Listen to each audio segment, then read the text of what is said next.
MLC ప్రకటించడం జరిగింది.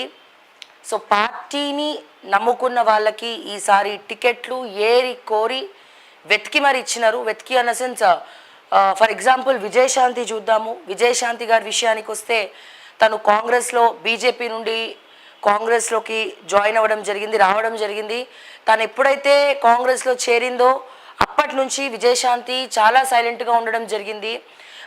విజయశాంతి గారిని మరి తను ఒక మంచి పవర్ఫుల్ వాయిస్, కేసీఆర్ తర్వాత తెలంగాణకి ఒక బ్రాండ్ ఇమేజ్ లాంటిది. ఎందుకంటే ఒక మహిళ తెలంగాణ మొత్తం తిరిగి ఒక తెలంగాణకి సంబంధించినటువంటి పార్టీ పెట్టి సో అందరినీ కూడా గడగడలాడించింది. ఆ తర్వాత బీఆర్ఎస్లో విలీనం, టీఆర్ఎస్లో విలీనం చేయడము, తర్వాత కాంగ్రెస్లో విలీనం చేయడము. సరే ఇవన్నీ మనం పక్కన పెడితే పార్టీ పెట్టి ఒక మహిళగా ముందరికి వెళ్ళడం అనేది మామూలు విషయం కాదండి. సో దాంట్లో నిజంగా విజయశాంతికి ఇవ్వడానికి నేనైతే చాలా హ్యాపీగా ఫీల్ అవుతున్నాను. ఎందుకంటే తనకు తెలంగాణలో ప్రత్యేకమైనటువంటి స్థానం ఉంది విజయశాంతి గారికి. ఎందుకంటే తను ఒక హీరోయిన్ అయి ఉండి తన బ్రాండ్ ఇమేజ్ని పక్కన పెట్టి ఇటు మాస్ పబ్లిక్ మధ్యలో తిరిగి తెలంగాణ మొత్తం కూడా తిరిగి కేసీఆర్ తర్వాత ఏమాత్రం కూడా తీసిపోకుండా అదే లెవెల్లో అదే స్ట్రెంగ్త్తో అదే పవర్ ఆఫ్ వాయిస్తో మంచి వాక్చాతుర్యంతో మరి విజయశాంతి గారు ముందరికి వెళ్ళడం జరిగింది. సో అటువంటి మనిషి బీజేపీలో నాకు అసంతృప్తి ఉంది అని చెప్పి తర్వాత కాంగ్రెస్లోకి అసెంబ్లీ ఎన్నికల సమయంలో చేరడం జరిగింది. ఆ తర్వాత ట్విట్టర్లలో కూడా కొన్నిసార్లు ట్వీట్ చేయడం జరిగింది.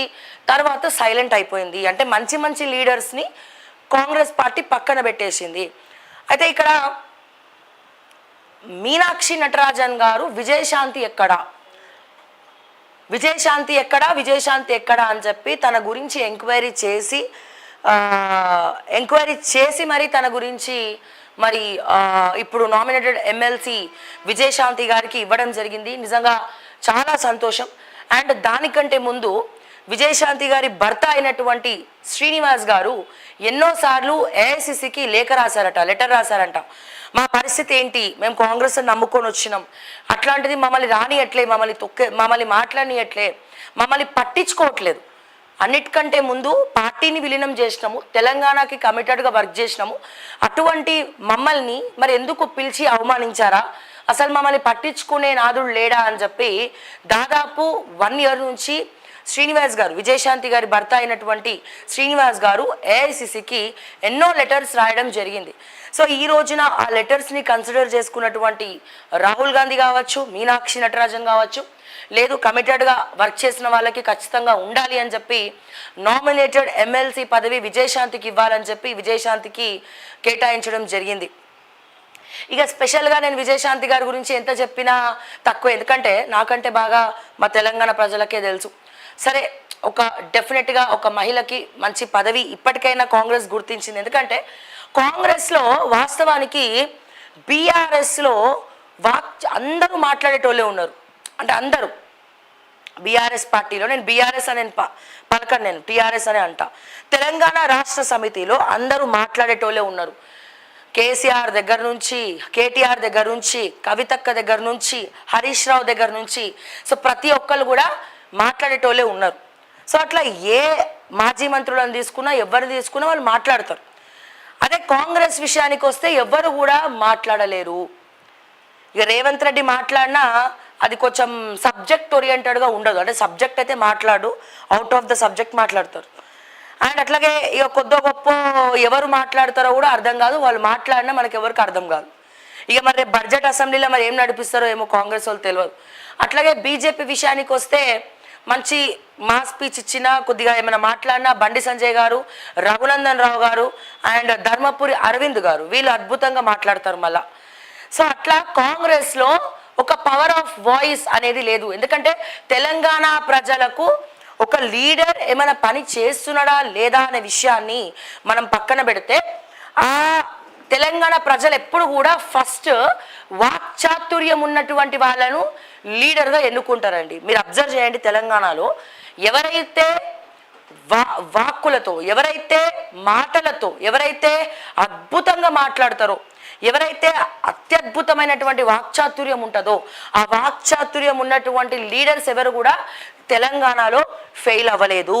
సో తెలంగాణ ప్రజలను ఆకట్టుకోవాలి అంటే ఆ వాక్చాతుర్యం అనేది చాలా ఇంపార్టెంట్ అండి. ఆ తెలంగాణ యాస కానీ భాష కానీ, సరే యాస కూడా పక్కన పెడదాం, భాష కూడా పక్కన పెడదాం, అసలు పబ్లిక్కు విడమరచి అర్థమయ్యేలాగా ఒక పబ్లిక్ లాంగ్వేజ్లో కలిగే లీడర్ని ప్రజలు హక్కున చేర్చుకోబోతున్నారు. అయితే ఇక్కడ ఆ మాట్లాడేటోడు బీసీ అయినా, ఓసీ అయినా, ఎస్టీ అయినా, ఎస్సీ అయినా, సో అద్భుతంగా మాట్లాడే వాళ్ళకు ఫస్ట్ పట్టం కడుతున్నారు. ఎందుకంటే ఒక లీడర్ కూడా ప్రజల్లోకి వెళ్ళాలి అంటే ఫస్ట్ అతని స్పీచ్ తోటి మెస్మరైజ్ చేయాలి. అతను మాట్లాడే మాటలు ప్రజలకు అర్థం కావాలి. సో ప్రజలకు అర్థం కాకపోతే అక్కడ ఆ లీడర్ ఫెయిల్, ఫస్ట్ స్టెప్లోనే ఫెయిల్. సో అందుకే మంచిగా సబ్జెక్ట్ ఉండి మాట్లాడేటువంటి పర్సన్స్ ఎవరు కూడా కాంగ్రెస్ పార్టీలో లేకపోవడం కాంగ్రెస్ పార్టీ యొక్క దురదృష్టకరం. సో అందుకే మీనాక్షి నటరాజన్ ఏం చేసినారు, విజయశాంతి ఇప్పుడు విజయశాంతి మాట్లాడే వాళ్ళందరినీ తొక్కేసినారు. మాట్లాడే వాళ్ళందరికీ పదవులు లేవు, స్పీచ్లు ఇచ్చే వాళ్ళందరూ పక్కన పెట్టేసినారు. ఇప్పుడు మీనాక్షి నటరాజన్ ఉన్నారు, విజయశాంతి గారు ఉన్నారు. విజయశాంతి గారు అసలు హల్లో అని అంటే చాలు, మైకు పట్టుకొని నా తెలంగాణ బిడ్డలందరికీ నమస్తే అంటే చాలు. ఆవిడ క్రేజే వేరు, ఆవిడ వాయిస్కున్న పవరే వేరు. తన హీరోయిన్ ఇవన్నీ కూడా పక్కన పెడితే తన వాయిస్కున్న పవర్, అంటే ఒక మహిళా నేతకు ఉన్నటువంటి తన వాయిస్కున్నటువంటి, తను మాట్లాడితే పులి గాండ్రించినట్టు ఉంటుంది. ఇప్పుడు కేసీఆర్ మాట్లాడినా, విజయశాంతి మాట్లాడినా ఎట్లుంటుంది, పులి గాండ్రించినట్టు ఉంటుంది. వాళ్ళ స్పీచ్ల కోసము వినేవాళ్ళు చాలామంది ఉన్నారు తెలంగాణలో. సో అట్లా కౌంటర్ ఇవ్వగలిగే, మాస్ పబ్లిక్ని ఉద్దేశించి మాట్లాడగలిగే ఒక స్పోక్స్ పర్సన్ అంటే కాంగ్రెస్ పార్టీకి లేరు. సో అందుకని విజయశాంతి, అంత మంచి టాలెంట్ ఉన్న విజయశాంతిని, తెలంగాణ బ్రాండ్ ఇమేజ్ని ఒక మహిళగా నెక్స్ట్ లెవెల్లోకి తీసుకెళ్ళినటువంటి విజయశాంతిని కాంగ్రెస్ పార్టీ సరిగ్గా వాడుకోలేనటువంటి పరిస్థితి. సో ఇటువంటి పరిస్థితిలో మనకి మాట్లాడేటోళ్ళు కావాలి, విజయశాంతి లాంటి పవర్ఫుల్ వాయిస్ కావాలి, సబ్జెక్ట్ ప్లస్ వాక్చాతుర్యం కావాలి అని చెప్పి ఎవరికైనా ఎక్కడైనా అనర్గళంగా కౌంటర్ ఇవ్వగలిగేటువంటి సమర్థత విజయశాంతిలో ఉంది అని చెప్పి మీనాక్షి నటరాజన్ ఏరి కోరి వెతికి విజయశాంతిని తీసుకొచ్చి ఇప్పుడు పట్టభద్రులు అంటున్నా, నామినేటెడ్ ఎమ్మెల్సీ ఇవ్వడం జరిగింది. అండ్ అదే రకంగా 2014వ సంవత్సరంలో అద్దంకి దయాకర్ అన్న కాంగ్రెస్ పార్టీలో చేరిండు. అయితే అద్దంకి దయాకర్ అన్న కంటే ముందు కూడా కాంగ్రెస్ పార్టీలో చేరినటువంటి వాళ్ళు చాలామంది ఉన్నారు. కానీ ఇప్పుడు ఏమైపోయిందంటే అద్దంకి దయాకర్ అన్నకు నామినేటెడ్ పదవి ఇవ్వడం కూడా కొంచెం కాంట్రవర్సీతో కూడుకున్న పని. కానీ అద్దంకి దయాకర్ అన్న 2014